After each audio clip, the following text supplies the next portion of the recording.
Scott is the Director of Research, Software, and Solutions in the Research Technologies Division. He got his PhD in astrophysics from IU Bloomington in 2012 and has served in a variety of research technology roles. So with that, Tom, it's all yours. Thank you. I will monitor the chat. If there's any quick clarification questions, I'm hoping you're okay if we just intersperse them. And otherwise, we'll have a longer Q&A section towards the end. Perfect. Works for me. I'm used to being interrupted. I teach undergrads. All right. So welcome, everybody. Thank you for having me. My name is Tom. I manage the IT training team here at IU and do several other things. The slides that I'm presenting on today, the slideshow is always available at the link that's on this first slide. It'll also be on the last slide. If you don't write it down right now, that's okay. It'll be on the last slide too.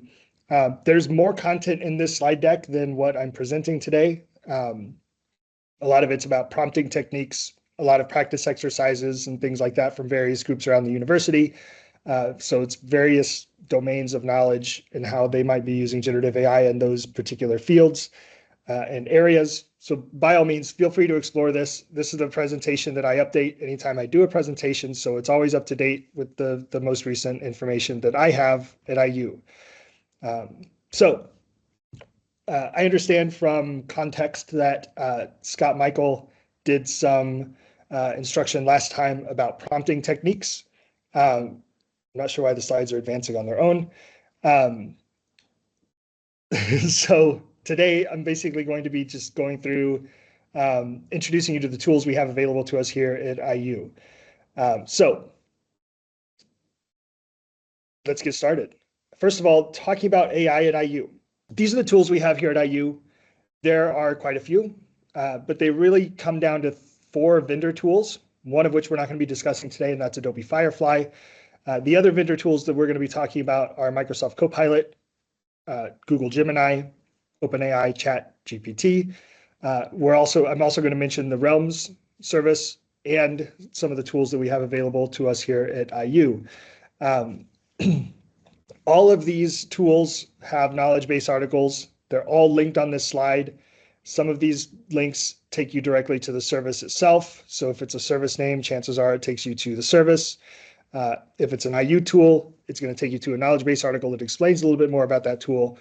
Some things have changed. I just realized I did not update this slide because I forgot that this piece changed. Our data classifications in all of these tools are up to restricted data unless otherwise noted, and we're going to get to that otherwise noted. One specific thing that I want to mention right off the top, Adobe Firefly we can only use with public data, which makes sense because Adobe Firefly is for generating media, and we're probably generating media for public use here at IU, or at least that's what Firefly is intended for here at IU. You could also use Gemini using Nano Banana to generate images. You could also use the ChatGPT image generator in a more limited capacity to generate images as well. But all of the tools that we're going to be discussing today, unless I say otherwise, you can assume they're available for up to restricted data. The only caveat, the only catch there is Adobe Firefly, which is only available for public data at IU. With all of these third-party tools, when you hit their website, you're going to want to log in with your entire IU email address. That's going to tell the service that you are an IU person, and it's going to send you to IU login to let you log in. The other thing I'm going to mention here, because it's important to understand, is that there are no approved AI detection tools in use for instruction here at IU. If you want to use an AI detection tool for your own work, that's great, but the university has made it clear that these tools don't do anything but identify bad writing, and they don't really detect AI written content. You can take something that's fully written by AI, drop it in one of these tools, and it'll tell you that it's 10% written by AI or completely original. You can take something that's completely original, drop it in one of the tools, and it may tell you that it's completely AI generated. They're just not reliable. I don't know if that's going to be something that's going to change in the future or not, but right now there are no tools for detection here at IU. And even the tools that we have where they have a detection component built in, that detection component is disabled because it's all false flags. It's all false negatives. So let's talk. Tom, Go ahead. one small thing on the login. Sure. So we asked Scott last time, like how can you prevent your input to service model improvement data for the LLMs? And he said the same thing as you. He said, you log in and then the data stays here on IU premises. So I very religiously paid attention to that the last 2 weeks. I used Gemini. And despite logging in, even this morning, Gemini was actually insisting to use my Gmail account, which is my private account. So then I opened an anonymous window in Chrome, and then you don't have any context from the machine.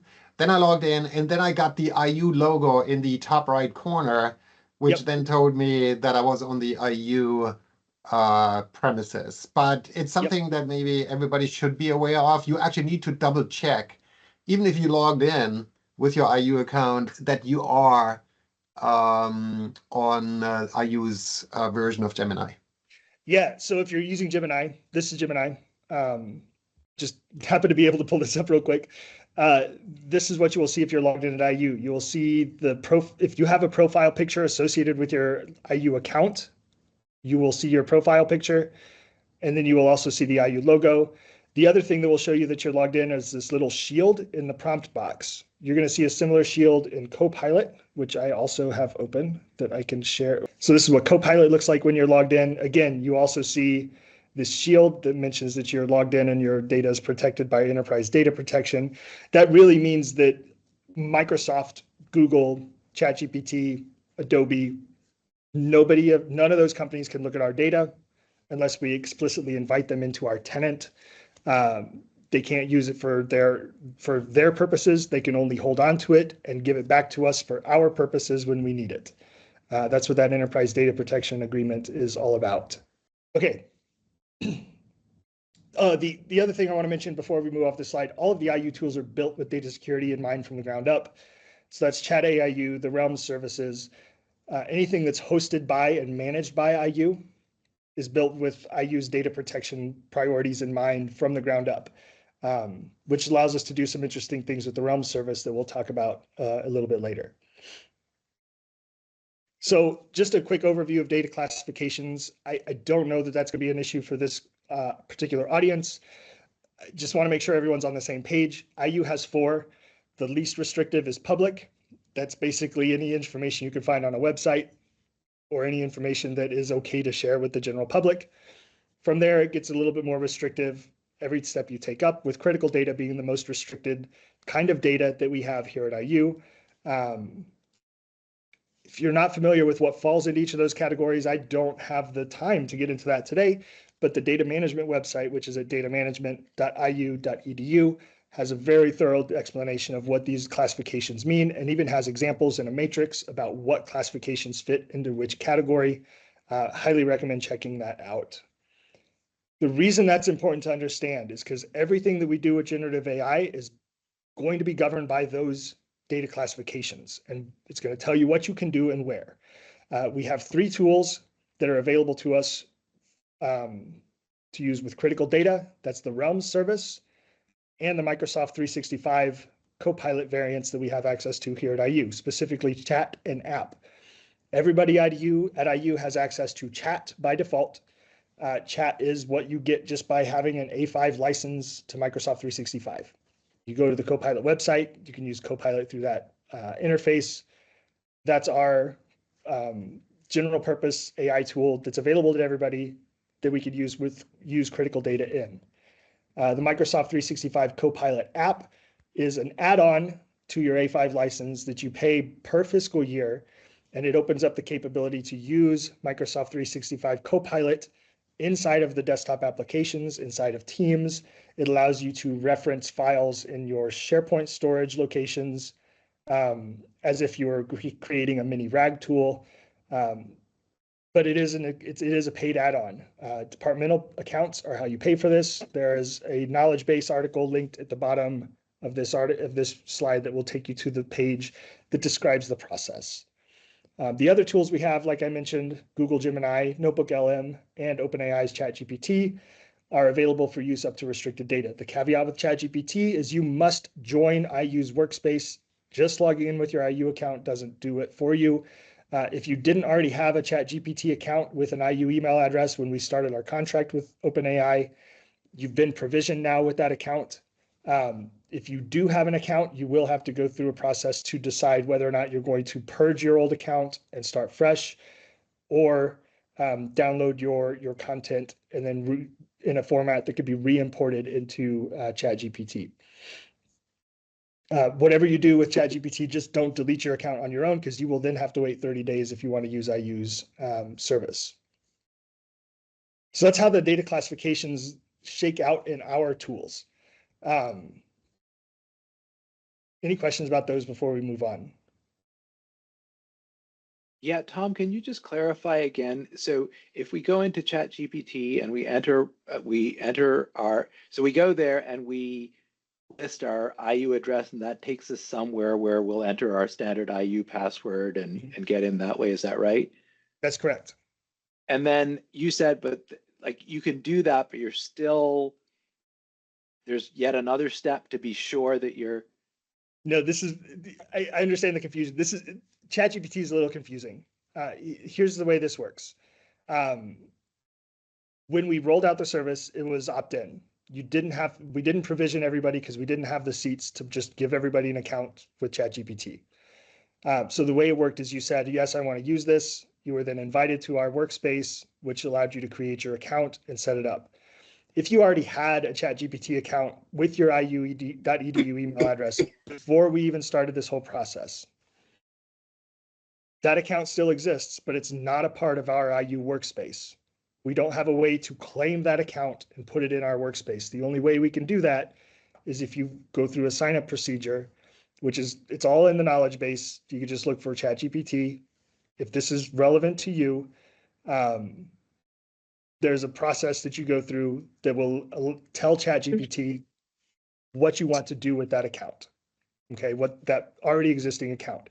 If you've never had an account with OpenAI, you don't have to worry about this. It's only for folks who wanted to use ChatGPT, use their IU email address to sign up prior to when we had our agreement with OpenAI. Does that help clarify? Yes, thank you. You're welcome. One question from Andrew: is Claude going to be part of the tool set? I hope so someday. Okay. Right now, there aren't plans to bring on other tools. So Claude is not an approved tool at IU right now. All right, and then there's a whole thread started by Khadija, back to the question of how do you know you're logged in? So Khadija, as Tom showed, if you see the IU logo in the top right corner, you are actually in the IU version of, for instance, Gemini, as he showed. It's up there. And then if you mouse over your picture or the icon that represents you, it should say your IU account. So that's how you know you are in there with your IU account. Arthur had a good suggestion to use Chrome profiles. So essentially a profile is like a different identity on Chrome. Like you log in with a different account. Your browsing history is tracked to that account. That's actually a good idea because a lot of us, we just use our Google profiles, which is why it defaults to our Google accounts. And then we have to actively log into the IU account. But if you make an IU account profile on Google, then you don't have to do that. Yeah, that's one way. The way I do it is I just use two different browsers. Edge is a Chrome browser. I use that for work, Microsoft Edge. Chrome is a Chrome browser. I use that for personal stuff. So I've got my work IU Google logged in through Microsoft Edge. I've got my personal Gmail Google logged in through Chrome.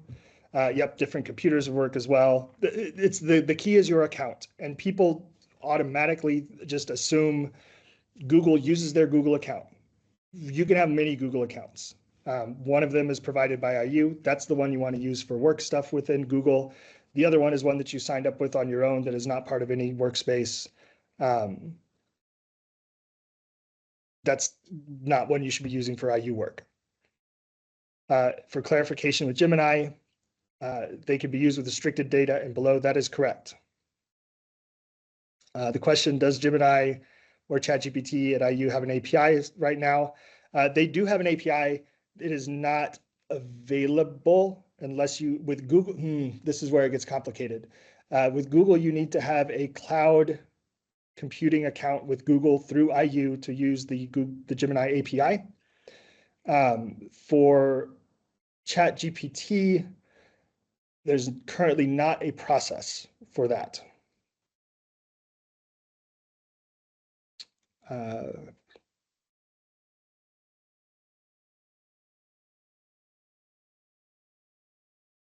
Sophia, I do not have an answer for your question. That's going to have to come from somebody with more specific domain knowledge.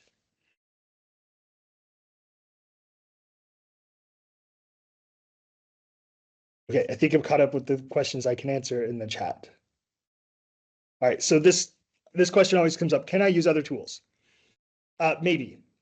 I mean, I use Claude for some things related to work. I have my own personal Claude account. Can I do that? Yes, because I only use public data in Claude. The reasoning behind this, we can assume that all of these tools have absorbed all of the public data that any university provides. Anything that's classified as public is already in these models. It doesn't matter what tool you use with public data. That's only true about public data. Anything that's university internal, restricted, or critical, you must use one of IU's tools if you want to be in compliance with IU data management policies. That includes Apple Intelligence. That includes the Galaxy AI. That includes anything that's on your device. Public data is okay in those tools. Anything that's university internal, restricted, or critical, it absolutely has to be an IU tool. This slide's here because I get asked this all the time. I love Claude. Claude writes really well. It's really good at coding. Can't use it for coding work at IU, but I can use it for my own personal work at IU, or my own public data work at IU. So again, public data, fine in any tool, anything above public, not. So that's the intro piece. We've talked about data classifications, what's available in which tool. We're going to hit that again because it's not super straightforward. It's also not super complicated. Are there any questions about that introductory content, like that brief overview of the tools? Because we're going to talk a little bit more in depth about them.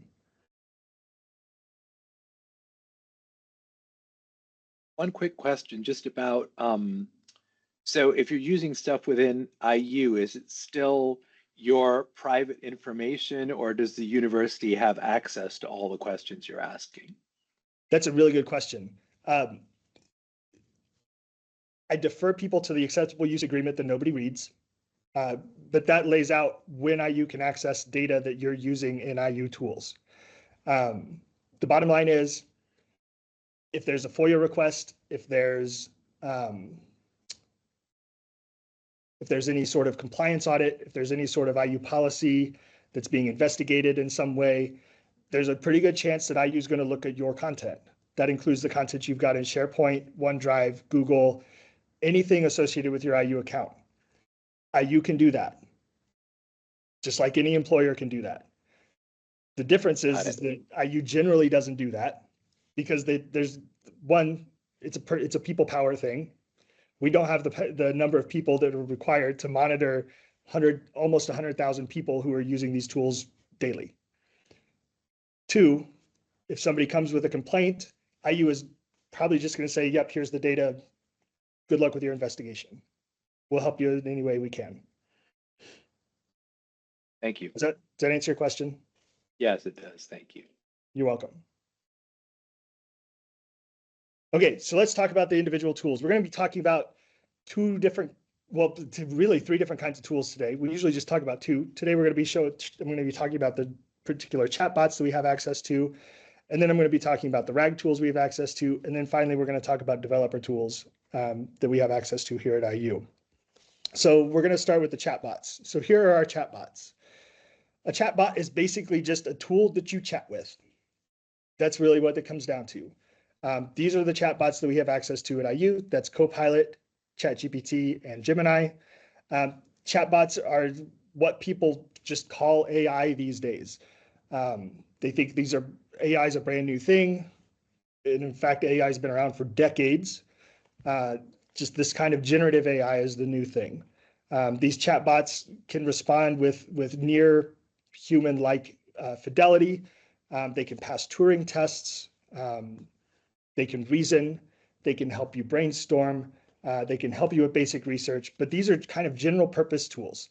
They're kind of like if you would imagine a blank robot, you're basically going to impose on that robot the role that you need it to take, the kinds of tasks you want it to perform, and then you're going to give it instructions. That's what these chatbots are. They're just blank slates that you can morph and bend into whatever purpose you need them to serve for that particular the particular task that you're trying to accomplish. So let's kind of break these down a little bit. Copilot is the longest standing AI tool that we've had here at IU. There are 2 versions of this, like I mentioned previously. You can log into Copilot by visiting copilot.cloud.microsoft. Just log in like you do with any Microsoft application that's using your full IU email address. You'll be asked to authenticate with your IU passphrase, and then Duo, and then you'll be in. There are 2 versions of Copilot. One is the version that everybody gets just by being at IU. That's Copilot Chat. Copilot Chat is available to everybody at no additional cost. It's a chatbot on the web, just like ChatGPT, just like Gemini. The paid version of Microsoft 365 Copilot, again, this is paid and billed on the fiscal year, so July 1 through June 30. It is the Microsoft Copilot app. This is the version that adds Copilot functionality into the Microsoft desktop applications, into the web applications, into Teams, and it allows you to sort of create mini RAG type experiences. So you can basically have Copilot reference your content in SharePoint. You can even turn web search off and have it be a true RAG tool where you're just specifying the items that you want it to use as a reference so that it's only limited to responding from the knowledge that you give it.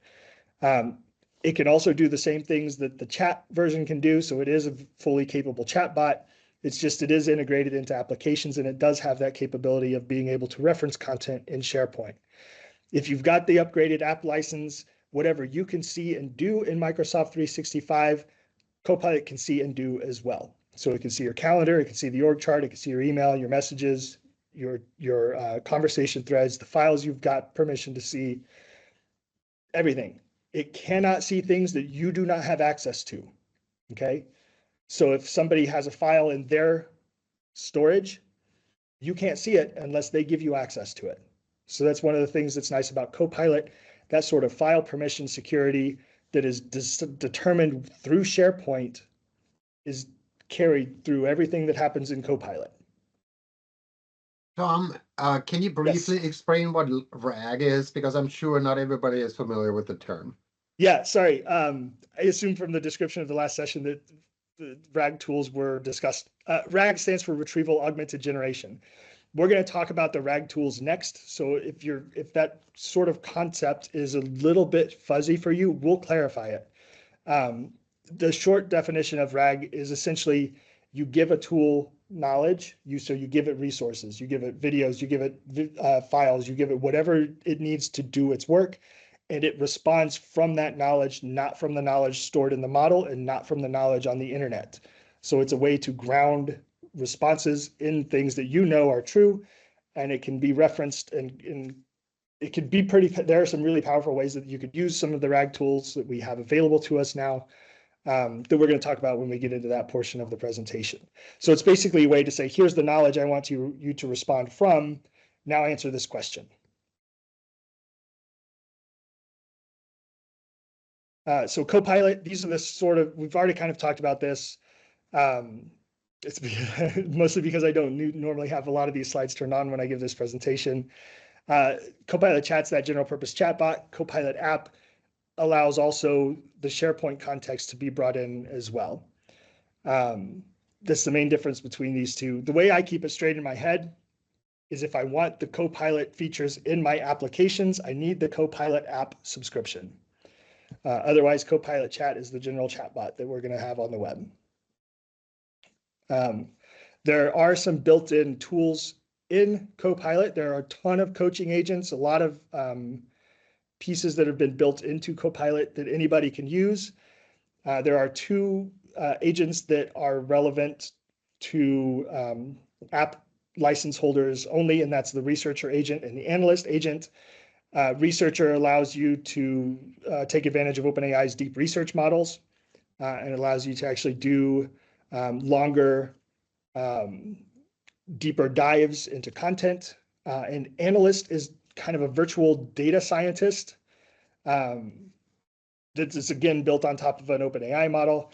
It's designed to help you with large data sets. It can use chain of thought reasoning, and it'll even write its own Python scripts to analyze your data in order to answer the questions that you're asking of the tool.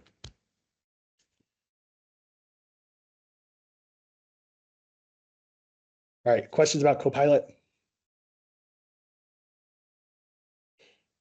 Yeah, Faye had one in the chat about HIPAA data, which I think is restricted, and whether you Yes. can use Copilot to work on those data. Correct. HIPAA, I believe HIPAA data is not allowed in any tool other than Realms. I saw Scott show up. He might be able to clarify that for me. Yeah, so technically speaking, HIPAA data falls under the restricted category, but it is a sort of elevated sensitivity of restricted. So it really is more critical data, especially if it's fully identified data. And so when Tom says that these tools are approved for restricted data, that does not typically include ePHI or HIPAA related data. The only one of the tools that you can use with approval for with critical or HIPAA related data is this Copilot app with appropriately tagged data. So you can go through your Teams or SharePoint folders and classify all of the data as critical, which will change how the Copilot agents interact with those data. So you have to get approval to do that, and then appropriately tag all of your data to be able to do it safely. Yep. Any other questions about Copilot? Thanks, Scott.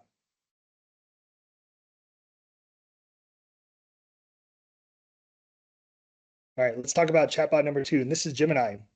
This is Google Gemini. It's Google's AI tool. It's developed by Google DeepMind.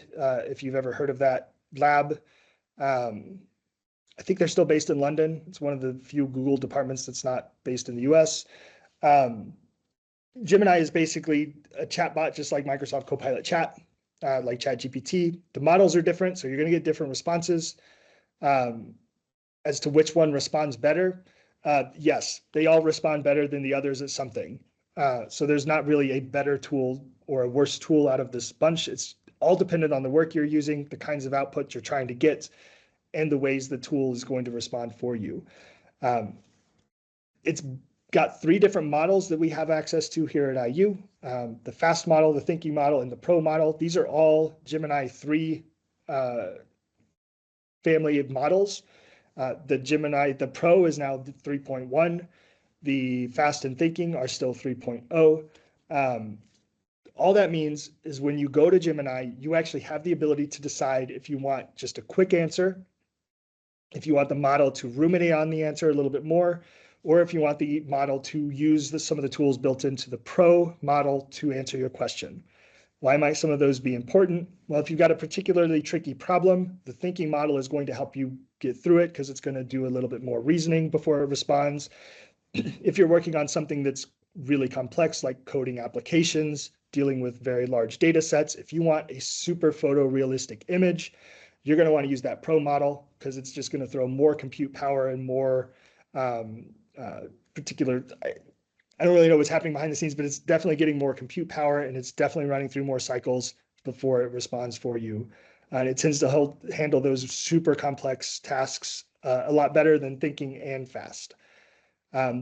In Copilot, you can create agentic tools using agents. In Gemini, you create agentic tools using what they call gems. Both gems and agents can be shared with people. Gems and agents, or gems can be shared with folks outside of IU from within IU's instance. If you're doing that, you have to be very cautious about the kind of data that you're giving to the gem as knowledge. Anytime you're sharing a gem outside of IU, it can only be giving people public information unless they are a contractor or an affiliate in some way that they have the ability to access some other information.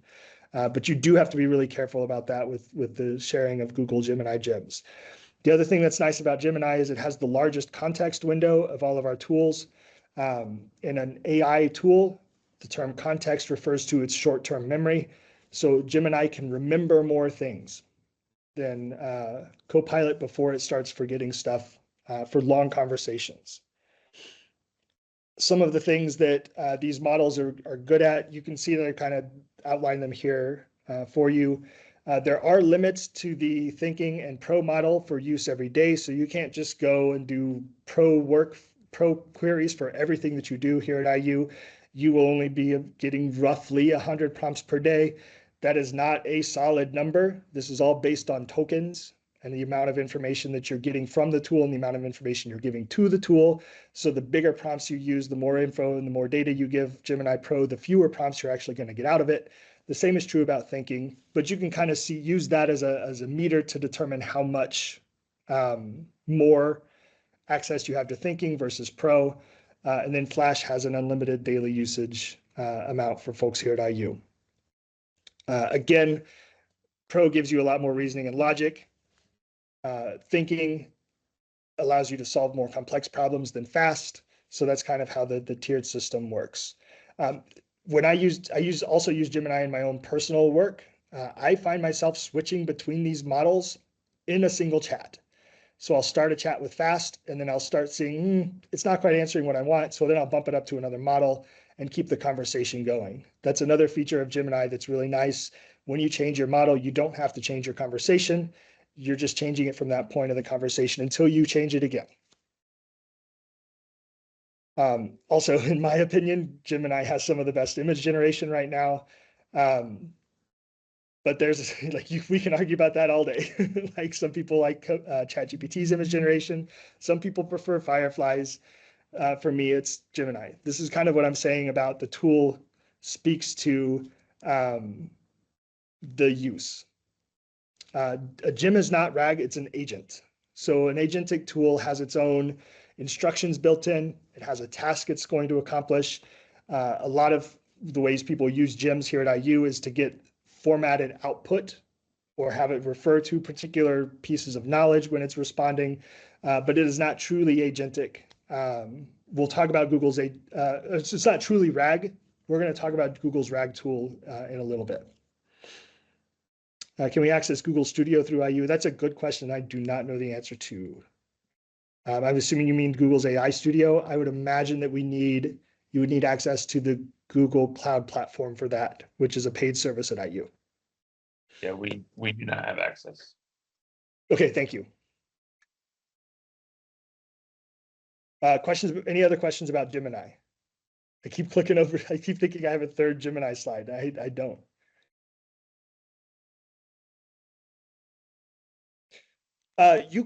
The question is, can you build your own data analysis agent using a gem? Do I have training on gems? We are about to have 2 events that we're offering that are going to showcase gems. One is, I think it's called Hidden Gems for Faculty. And the other one is using the same title, but it's for staff. So there's a Hidden Gems for Faculty event tomorrow. You can find information and register for it here. It's ittraining.iu, ittraining.iu.edu. You can find information about Hidden Gems and register there. It'll be under upcoming events. You'll be able to find it there. When we get the staff event fully fleshed out and published, you'll be able to register for that there as well. You can build your own analysis agents using gems. Gems follow whatever instructions you give them. So if you want to write instructions that turn a gem into a data analysis agent, you can do that. They're customized little chatbot things. They're really powerful.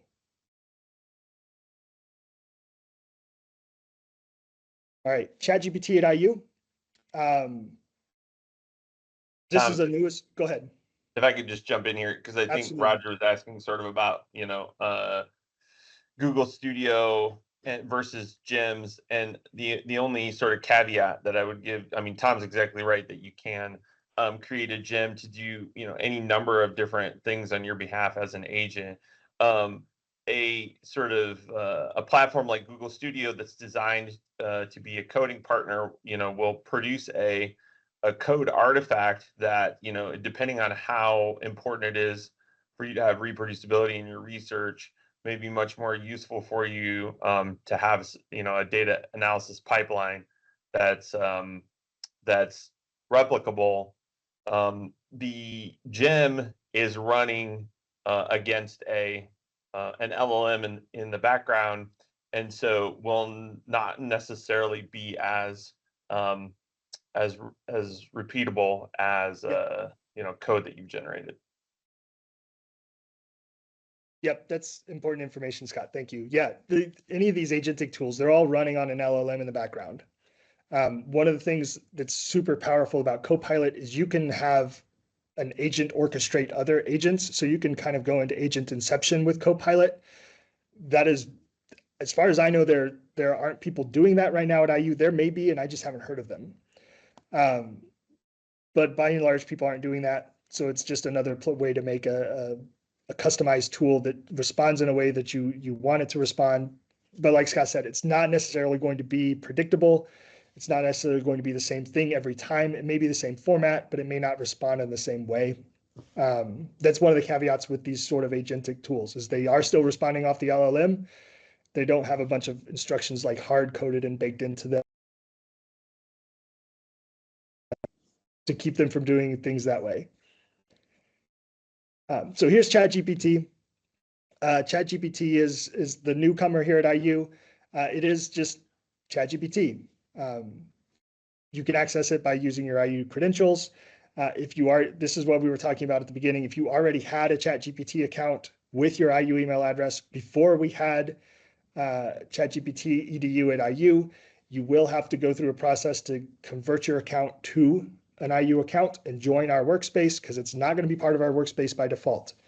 Being part of our workspace is what allows you to use up to restricted data in this tool. That is restricted data with no PHI for ChatGPT. This particular tool has some different capabilities than others. First of all, it's running on similar models to Copilot, but if you give the same prompt to each tool, you're going to see that they respond in very different ways. That's because the LLM doesn't determine the response. All of the things built on top of that LLM are what determine the response. OpenAI has built ChatGPT in a certain way. Microsoft has built Copilot in a certain way. Even though they're using similar models, you'll see them respond in very different ways.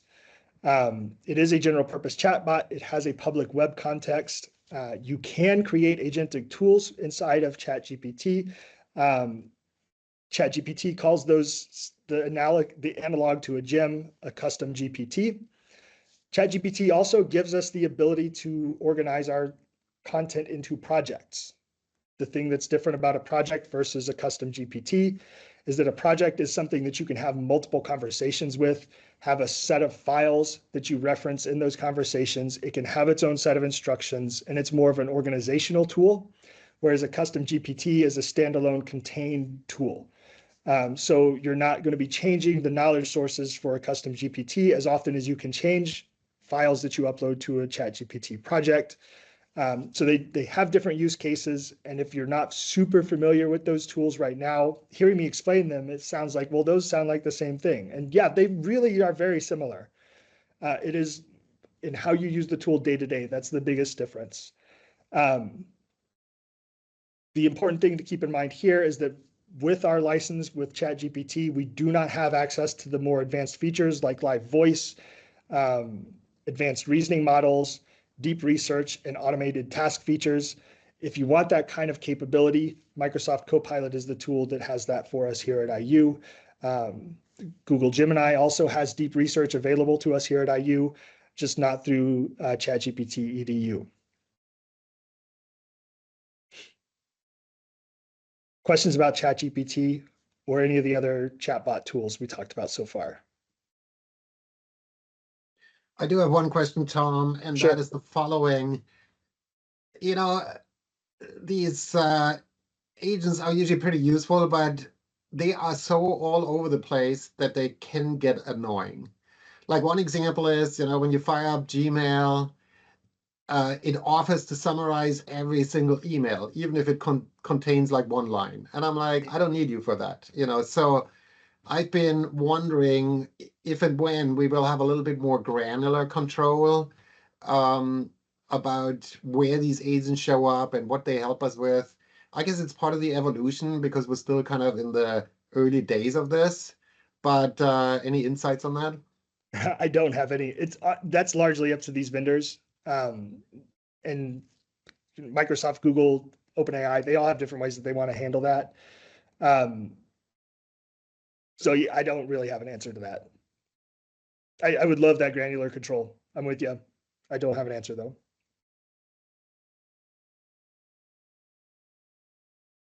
All right, so we've talked about chatbots. Let's talk about RAGs. PHI is restricted within chatbots.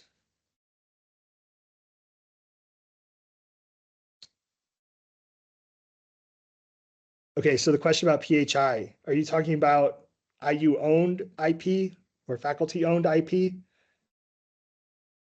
So it would be IU-owned IP, but also, so some of our research has IP that belongs to like pharmaceutical companies, for example. So, but the protocols themselves integrate both intellectual property of IU and like a pharma company, for example. Would that be protected with the chatbots? Since that technically falls under the restricted, but I'm just trying to figure out like if my investigators want to start using that, like what are their options? Is it an option or not? Yeah, I saw Scott unmute. I think he's gonna have a better answer than me, I think. So I mean, typically these have some governing agreement, and the sort of standard boilerplate language from general counsel that IU tries to deploy doesn't necessarily consider, hasn't integrated AI into it.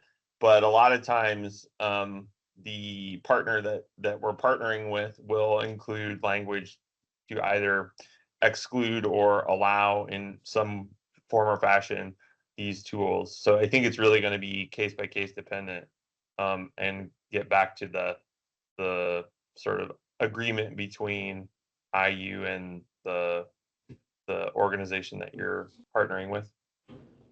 Okay, thank you. The question about the research agent, remember the research agent is only available if you have the Copilot app license. If you don't have the app license, there is a deep research capability that is available through Google Gemini. There's not a researcher agent. The Google Cloud Platform, you will have to associate a departmental account to get access to that at IU. There is information in the knowledge base that can help you get that access. Just search for Google Cloud or Google Cloud Computing, something along those lines, and you'll find the articles that point you in the right direction.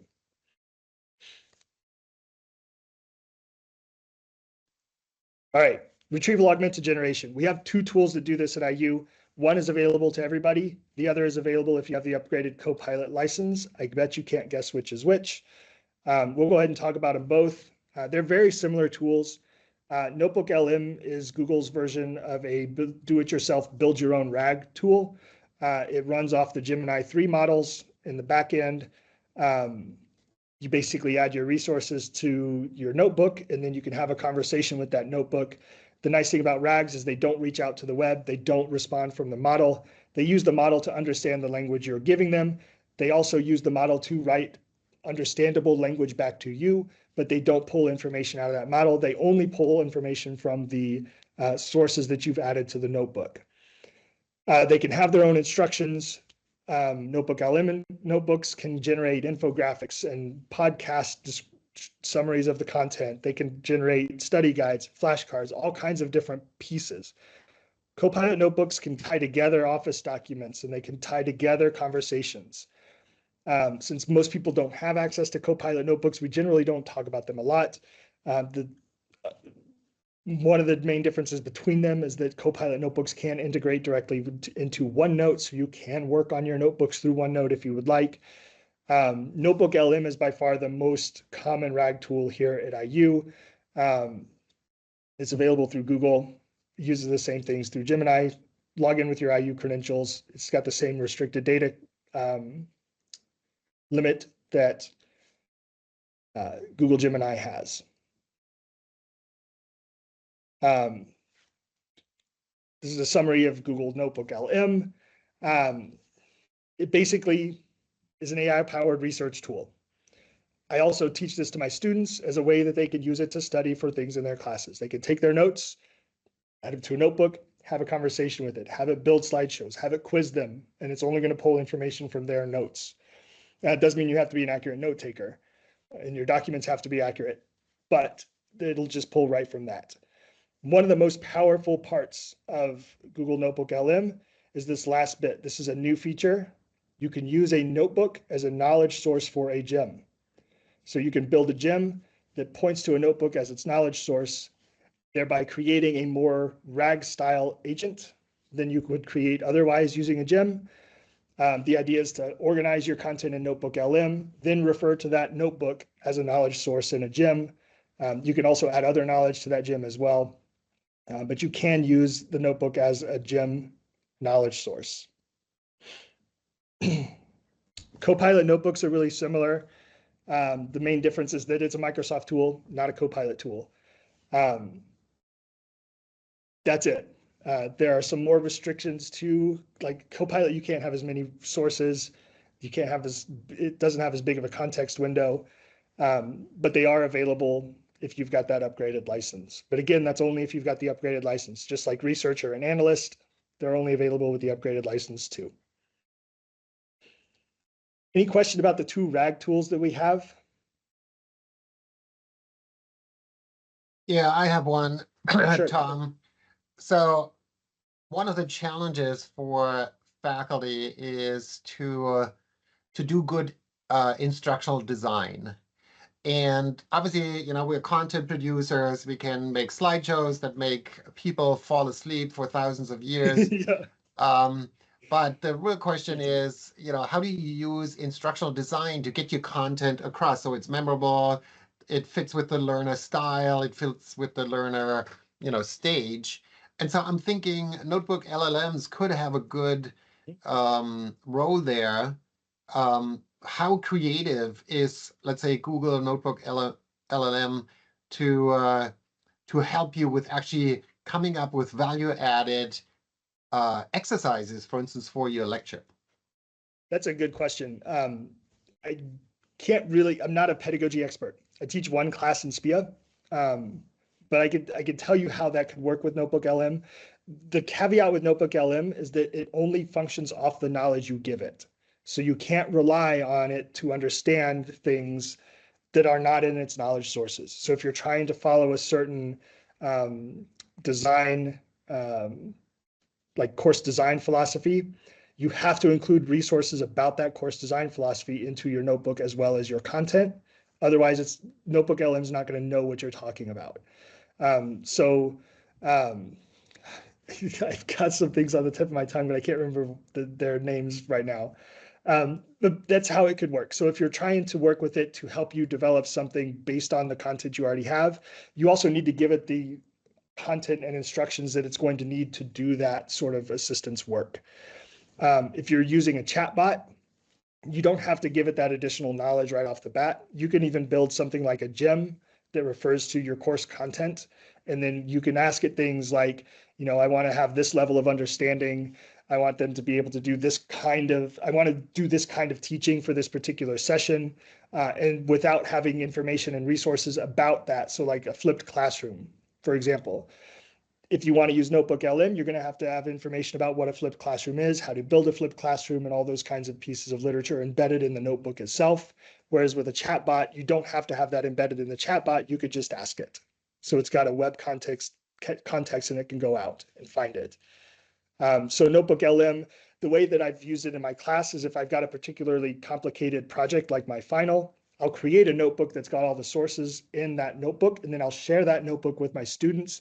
They can have a conversation with it, and I know that the conversations they have with that notebook are not going to be hallucinating things it found on the internet or finding things from a previous section that somebody posted online or anything like that. It's going to be limited to the responses that that notebook itself can generate. Does that help answer your question? Yeah, thanks. That points me in the right direction. You're welcome. The last thing I wanted to talk about for you all today are the AI tools we have available for developers at IU. These are not, with the exception of Realms, these are not, the Microsoft Foundry is not a free tool. You do have to sign up for the Azure service. You'll get API keys. The Microsoft Foundry is where they have all their models. You get to pick a model, any model that Microsoft has access to. All of the billing for this is billed monthly based on the tokens you use. So the heavier of a user you are, the more expensive this service is going to be. If you want to develop an application or a tool that uses an API access to an AI model, I would highly recommend checking out the Microsoft AI Foundry. It's got all of OpenAI's models in it. I think they've even added Claude models to it. But again, this is billed by token. Services that are billed by token are generally a lot more expensive. So just keep that in mind if you're going to go down this route. Again, this is intended for developers. The Chat AIU service that you saw mentioned on the second slide is a service that's built on top of the Microsoft AI Foundry. That's how it works. The other tool that we have available to us as developers is the Realms service, the research and academic LLM service that Scott's team runs. This has 4 models available. The nice thing about Realms, this is fully contained on IU's premises. We control the servers, we control the models, we control what happens to the data. Okay, so we could use DeepSeek, the 2 Llama models, and the open source ChatGPT model. That's the GPT OSS 120 billion parameter model. Those are all running on Realms. They're available to use there. Realms can let you create knowledge collections, which are collections that can be shared across users. It's running on Open Web UI, which is it's kind of like an older version of the ChatGPT interface. You can have shared conversations. You can share conversations out. You can even have conversations with multiple models, like a single conversation with multiple models using Realms to see how the 2 models will respond. However you want to use the Realms service. I think Scott posted, yeah, there it is. Scott posted information. There is a Realms API that is going to be announced next week when he talks to your group. But if you'd like to work on it now, you can email his group and they will get you set up with that now. It will give you API access to these models as well. So I saw lots of questions. Is there anything where should I start? You point me to details on the training on gems. Yeah, okay. So give me just a second to get out of full screen mode here. Oh my gosh, come on. So let me get to that page. So Tom, while you're doing that, I can answer this question from David Taylor. You have a lot of different options for VS Code integrations. If you get an API key for Realms, you can use Code Llama. We're also working on deploying a number of other code models that will be up and coming in the next few months. You then need an extension. A couple of popular ones are Klein and continue.dev that you can plug in and then point at the API endpoint for Realms. The other option is, as you said, Copilot. Copilot has free tiers for educators and researchers. I can find that link. You have to go through some verification process, but then you will get sort of a monthly allotment of credits from GitHub Copilot that you can use all of the models that they have access to. I believe there's a way that you can use through a Google Cloud project, which again is something that is billed to a departmental account at IU. Through a Google Cloud project, you can even set up API access to use Gemini command line through IU's interface as well. I'm not super clear on what that process is, and I don't think it's documented in the knowledge base explicitly. If you get in contact with the support center, they'll direct you to the right people to address that question for you. I'm not even sure the right folks in TLT to ask about that right now. Okay, But those are great, kind of guys. those are the Yeah. kind of developer-centric tools. I told you the last slide would have the slideshow link on it as well. There it is. Yeah, eventually we'll need a developer-focused session for this, but that's not today. We're almost at time. Thank you, Tom. Thank you, Scott. This was great. I think you could tell by the engagement that people were really interested, and so we thank you again for your time. We're gonna take one last question from Batwadeg, and then that'll close out the session. All right, thank you. I had actually had in a chat. I don't know whether you got a chance to see that. So I'm a basic researcher. We get a lot of omics data, like transcriptomic data or like sequencing data or proteome. Is there any AI tool that is freely available for us researchers to use through RU? I have in the past used, I'll give example, I have tried to use the SAS VIA. It was very helpful, but it is paid and I cannot just afford to get that. Scott, is that something RUMS could help with? So I think, for omics data, you're not going to really have, you're not going to use the LLMs directly in that you're going to stream large data sets through an LLM. However, I think you could use it pretty easily for code generation. So something like as was mentioned earlier, the Google AI Studio, which is a paid thing, or if you want to do it for free, you can use an integration with VS Code using the Realms API to have sort of AI-powered development of either R or Python code to assist in your analysis. All right. So I'm going to say, how can I continue this conversation? Because I think there are many researchers like me, those who would be really interested in using AI, but like that is one of the platform which I thought was very useful to me. So you're talking to you about that? Yeah, you can write into my team. I'll put the email address in here, the chat. And if you just sort of describe what you're looking for, we can definitely continue the conversation. All right, thank you. I appreciate that. And All right, thanks, everybody. I did post one last thing in the chat. There is a new AI for developers community of practice. I'm going to get information about how to join and get it to Scott so he can share it with you all.